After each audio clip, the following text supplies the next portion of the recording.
तालुक्यातील सततच्या वाहतूक कोंडी विरोधात मनसेचा 11 ते 12 जुलै रोजी रस्ता रोकोचा इशारा।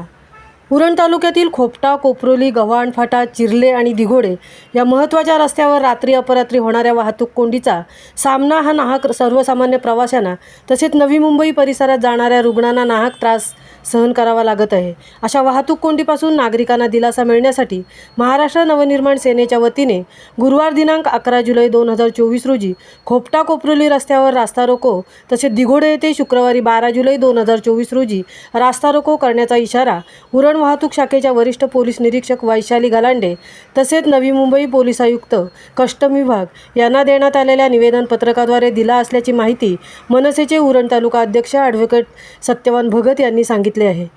उरण तालुक्याचा औद्योगिकदृष्ट्या झपाट्याने विकास होत आहे, परंतु उरण पूर्व विभागातील रहिवाशांच्या रहदारीचा खोपटा, कोपरोली, गव्हाण फाटा, चिर्ले, वेशवी आणि दिघोडे रस्त्यावर रात्री अपरात्री बेधडकपणे अवजड वाहनांची रेलचेल सुरू असते।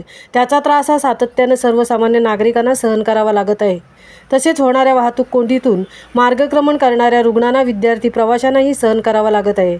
यात यार्ड, गोदामात पार्किंगची व्यवस्था नसतानाही क्षमतेपेक्षा जास्त कंटेनरची हाताळणी हे व्यावसायिक करत असल्याने सदर रस्त्यावर व गोदामात बेशिस्त वाहन चालकांमुळे अपघात होण्याच्या घटनेत वाढ होत आहे। या सर्व जनतेच्या निगडीत समस्यासंदर्भात स्थानिक लोकप्रतिनिधी आवाज उठवत नसल्याने मनसेचे रायगड जिल्हा अध्यक्ष संदेशभाई ठाकूर यांच्या मार्गदर्शनाखाली गुरुवार दिनांक 11 ते शुक्रवारी 12 जुलै रोजी रास्ता रोको करण्याचा इशारा मनसेच्या वतीने मनसेचे तालुका अध्यक्ष ॲडव्होकेट सत्यवान भगत यांनी दिला आहे।